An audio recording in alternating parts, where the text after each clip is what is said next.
საქართველოს შოთა რუსთაველის სახელობის თეატრისა და კინოს უნივერსიტეტის 90 წლის იუბილესთან დაკავშირებით თბილისის 2013 წლის მე-7 საერთაშორისო ხუთდღიანი სტუდენტური კინოფესტივალი ამირანი გაიხსნა.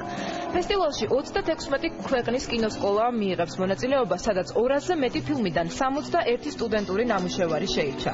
გამარჯვებულები 4 ნომინაციაში გამოვლინდება: საუკეთესო მოკლემეტრაჟიანი სტუდენტური მხატვრული ფილმისთვის, საუკეთესო მოკლემეტრაჟიანი სტუდენტური დოკუმენტური ფილმისთვის, ასევე საუკეთესო მოკლემეტრაჟიანი ანიმაციური ექსპერიმენტალური ფილმისთვის და ჟიურის სპეციალური პრიზისთვის.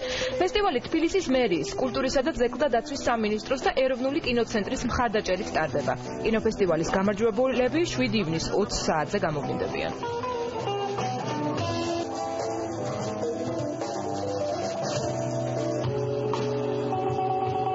წელს ძალიან ბევრი ფილმი არის საკონკურსო პროგრამაში, ძალიან დიდი საერთაშორისო ინტერესი იყო.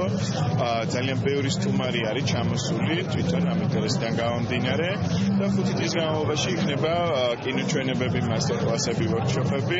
აკადემიასთან ერთად ძალიან საინტერესო პროექტი და ფესტივალი დაიხურება პარასკევს, სადაც გამოვლინდებიან გამარჯვებულები იმ 4 ნომინაციაში, რომელსაც ვაჯილდოვებთ ყოველწლიურად.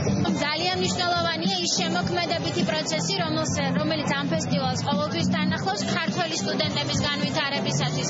ასე რომ დიდი იმედი მაქვს, რომ წლევანდელი ფესტივალი გზადებით შედეგებს მოუტანს მათ შემოქმედებით განვითარებას. ძალიან მნიშვნელოვანია ყოველთვის სტუდენტური კინოფესტივალი, იმიტომ რომ სტუდენტების პირველი ცდაა, რომ გამოიტანონ თავიანთი ნამუშევრები საჩაროდ. ამიტომ ეს დღე ალბათ ყველაზე უფრო მღელვარე არის მათთვის. მე თვითონ მახსოვს ეს დღე ამირანზე მაქვს მიღებული პირველი პრიზი, ეს იყო ძალიან დიდი პრიზი 18 წელს.